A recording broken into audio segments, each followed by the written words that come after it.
Githai's office was located in the west wing of the Star Palace. It was, of course, no coincidence that it was very close to the private chambers of Princess Silvani. While she occasionally took care of the palace's employees, she was first and foremost the private physician of Her Highness. It was expected of her not to take many regular patients, so she would always be available should an emergency arise. Also, she was a noble. Frequently tending to commoners whom she was not affiliated with was a no-go. Of course, Githai herself couldn't care less about that. As her father had only gotten his title posthumously, she was the first noble in her bloodline. So if it were just about her, she'd gladly help whoever came to her. However, it wasn't. She was directly employed by the princess and was one of her closest aides, meaning that whatever she did would also reflect on her. Sure, one look at the princess's merits made it obvious that she would be the one succeeding the throne, but she could still face a lot of hardship if she was on bad terms with the high nobility. After all, even she couldn't govern an entire planet all by herself. Alas, Githai had to restrict herself to only treating political figures like nobles and foreign diplomats. Commoners, she could only tend to if they were directly affiliated with the princess, like the servants, her ship's crew, or of course, guests like Nadine. Thankfully, there were enough other doctors in Kalhanar. Actually, now that she thought about it, was Nadine even a commoner? Githai had assumed so because of her demeanor, but that didn't need to be true. She could also be of lesser nobility like herself, and just never had many diplomatic relations. Or maybe she actually was of a higher rank. Her kind simply didn't share the same etiquette as them. Both were equally possible. She knew close to nothing about our culture. She doubted it, but she had to confirm it as soon as possible. If they were to make contact with the humans and they found out they had treated a noble like a commoner, royal guest or not, it could spell a diplomatic disaster. A knock on the door pulled the doctor out of her thoughts. "Coming!" Standing up, she unlocked a door to her office and opened it. "Your Highness," she greeted the princess with a surprised tone. She was back to her usual look, donning clean garments and the royal cape that showed her status. "How can I help you?" "I wanted to confirm something. I've been reading your file about Nadine, and just to make sure that document contains everything we know about her species so far?" "That is correct. And you are sure her kind does not perform molting?" "Yes.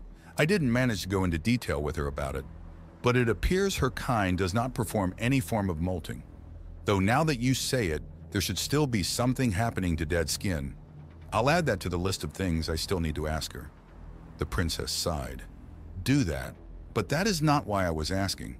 One of the maids just reported that apparently Nadine had requested a box of molting tissues yesterday in the late evening." "Okay, and?" "She used them for something else, I assume. Maybe some other bodily function we don't know of yet. With all due respect, Your Highness, why not just ask her that?" "I did. All she said was it wasn't important and there was nothing to worry about." "Then everything is good, isn't it?" The princess paused for a while before she continued talking. "It's just, you see, I'm a politician. I can't even count how many times I've been lied to, and you think she is lying.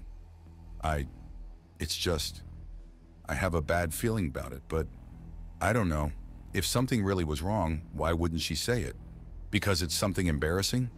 Or because she thinks it's not a big deal, even if it actually is? People tend to either exaggerate their health problems or downplay them. But I'll talk with Nadine later anyway. I can bring it up if you want." "And if she doesn't tell you either?" Githai did her best not to sigh at Her Highness.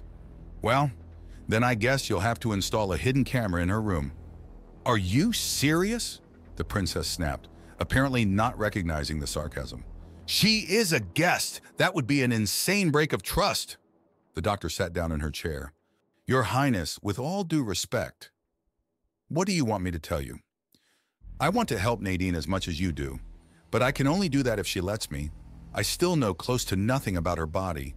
I can't interpret her symptoms. If she says everything is fine, then we either believe that or we try to acquire the truth by other means." Another pause followed.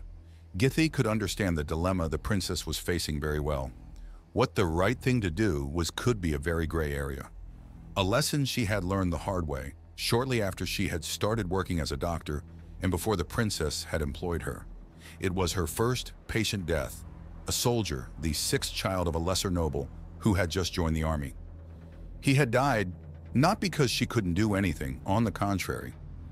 She could have easily saved him had she known the truth, but he hadn't told her the truth, because the truth would have included him secretly leaving his post. And so when Githawi had finally managed to diagnose him, it had been too late. Ever since then, she had multiple times acquired her information through some other means. Most patients being nobles made it easier because they were always surrounded by servants. And amongst those, there were always one or two that knew something. So if she suspected her patient hadn't been honest, she would oftentimes engage in conversation with the servants until one let something slip. She was, of course, always careful with those tactics, so it wouldn't reflect negatively on the princess. However, there was an obvious difference between picking up gossip and installing a hidden camera. I don't know.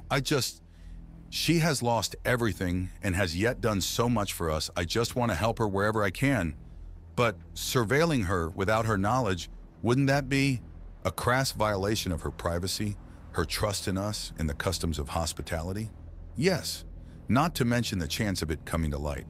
She might feel betrayed, your reputation could suffer greatly, and should her people meet ours during our lifetime, this could put a heavy strain on our relationship. And yet you think this is a good idea? The princess asked, seemingly dumbfounded by her directness. No, in fact, I think it's a terrible idea. That was the truth. The only reason why she was even considering it was because she had spent a lot of time thinking about a certain phrase Nadine had used during their first meeting. A necessary evil. What a strange saying.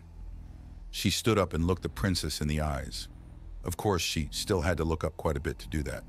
Your Highness, look, we don't even know whether those thoughts are even warranted. Maybe she just didn't tell you specifically because she thought you shouldn't concern yourself with it. People tend to tell their doctor more than their princess.